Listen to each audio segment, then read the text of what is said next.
Isang mapagpalang araw po sa ating lahat. Welcome po sa aking YouTube channel. At kung nais mong matuto ng lihim na dasal ng Diyos at kung ito ang mga gusto mong topic, huwag mong kalimutang mag-subscribe at i-hit ang notification bell para lagi kang updated sa mga bago nating upload.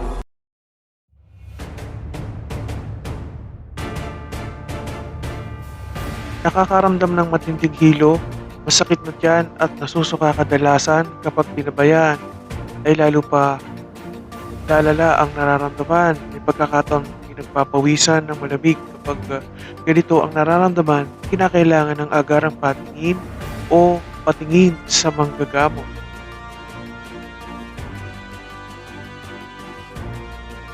Lalo na ang pakiramdam mo ay ganito o di kaya ay kakaiba, lalo na sa iyong mga pagkakatanda ay meron kang estrangherong nakasalamuha o nakasalubong lamang.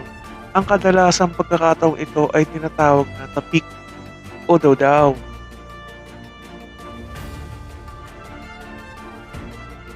Magandang araw at magandang gabi sa inyong lahat na nasa iba't ibang sulok ng mundo.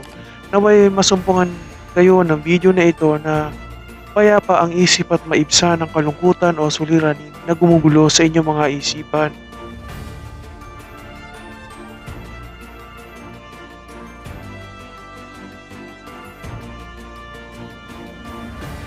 Maraming salamat muli sa mga hindi nag-skip ng ads. Malaking bagay po ito sa hinaharap. Maging sa mga silent viewers, salamat sa pagtambay at sa aking mga subscribers. Patnubayan kayo ng ating ama at mabigyan ng kalutasan ng inyong mga suliranin. Malaki man o maliit ng problema, naway mabigyan na ng kalutasan.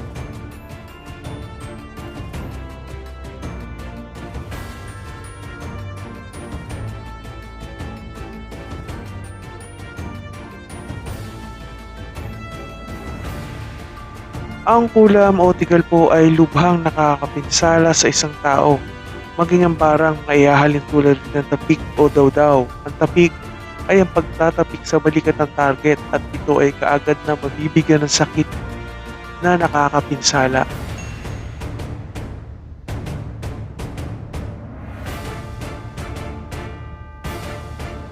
Maging ang tinatawag na dawdaw na ito ay pagpapainom o pagpapakain ng may lason o nabulungan ng orasyon na posibleng nakamamatay ang epekto sa gagawin nito o target nito.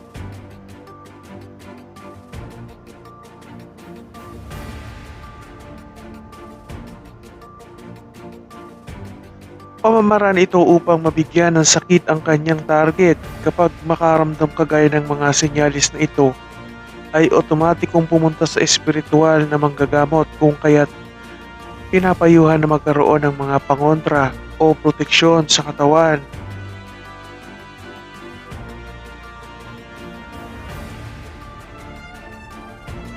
Upang inyong maiwasan ang mga ganitong pangyayaring dahil lang iba ay umaabot pa sa kamatayan sa kadahilanan na hindi kaagaran dinadala sa mga espiritual na manggagamot o tinatawag na albularyo.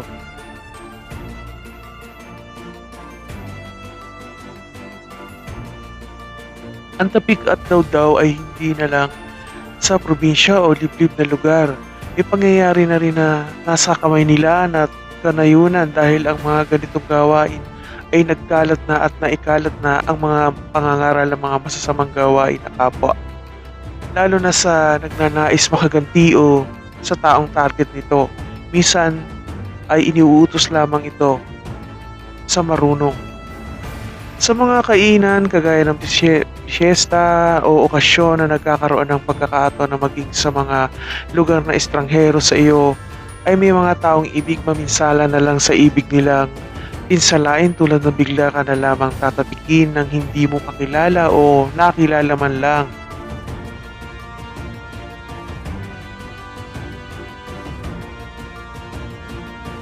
Kung bago ka man sa lugar o mga okasyon ay mag-iingat po kayo para po kayo ay hindi mabiktima ng mga ganito, lalo na ang mga tapik.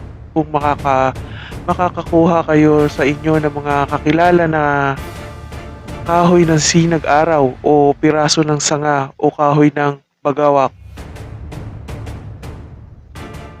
At kung wala sa nabanggit ay magdala ng pulang isili, ilagay sa bulsa o pitaka basta't nasa inyong katawan po. Dahil ang mga iyan ay ang makakapagprotekta sa inyo laban sa orasyon nila, sa pagtapik nila sa kanilang mga target na pipinsalain. Para kayo ay makaiwas sa tinatawag na dawdaw o panlalason sa isang mga kainan o inuman o makikiinom o may nag-alok sa inyo na kayo ay painumin ng kape, tubig o kahit na anong inumin sa baso. Kung napansing na isausaw ang parte ng daliri o buhok sa laman ng baso o pagkain. Dahil ito ang kanilang paraan upang makapangperwisyo o makapasok ang lason nakalagay sa dulo ng kanilang kuko o dulo ng buhok nila.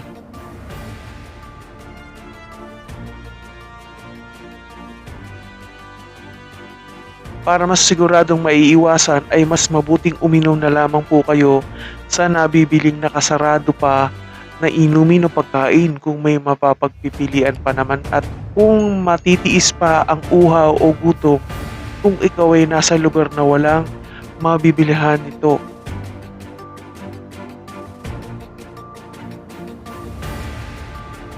Kung halimbawa hindi maiwasan na kayo ay makumbida sa inuman o kainan sa mga lugar na di ninyo madalas na napupuntahan, ay narito po ang salitang lihim na maaaring bigkasin ng 3 ulit.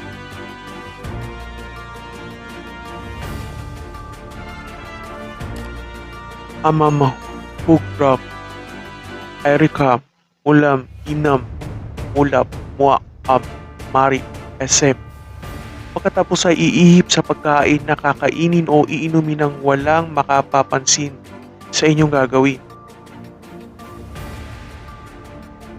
Narito naman po ang salitang lihim na inyong bibigkasin kung kayo ay may pupuntahang orasyon, okasyon o bibisitahin na bagong lugar o papasyalan bago lumabas ng pinto ng inyong bahay, ay usalin ito ng 3 beses po.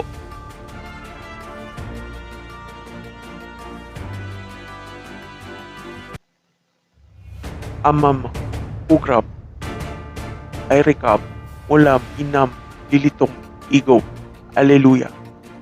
Pagkatapos ay iihip sa inyong katawan ng pakrus 3 beses po.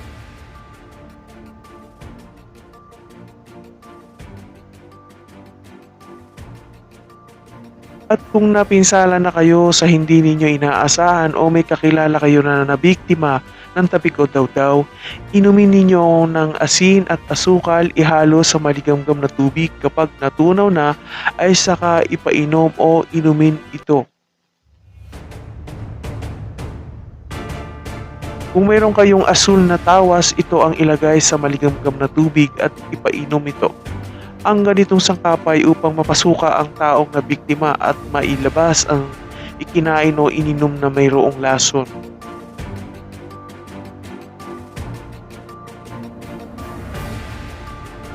Tandaan po, kung wala kayong asin, asukal o asul na tawas, ay gawin na lamang na ihanda ang baso na may lamang maligamgam na tubig at ibulong ito sa baso na may maligamgam na tubig. Narito po ang salitang lihim. Eebay, Eemay, Elohim, Lamorok, Ilam, Ikutak, Esbata, Espiritu Sak, Maramatam, Diyos, Mater. Hipa ng 3 ulit at ipainom mo ito o sa nabiktima upang mailabas sa katawan at humupa ang sakit na nararamdaman. Naway makatulong sa inyo sa hinaharap ang aking ibinahagi, at naway huwag mangyari naman sa inyo o inyong maiwasan ito. Kung kaya't akin po itong ibinabahagi para kayo ay bukas ang kamalayan sa ganitong pamimerwisyo ng mga makakaliwang gawain.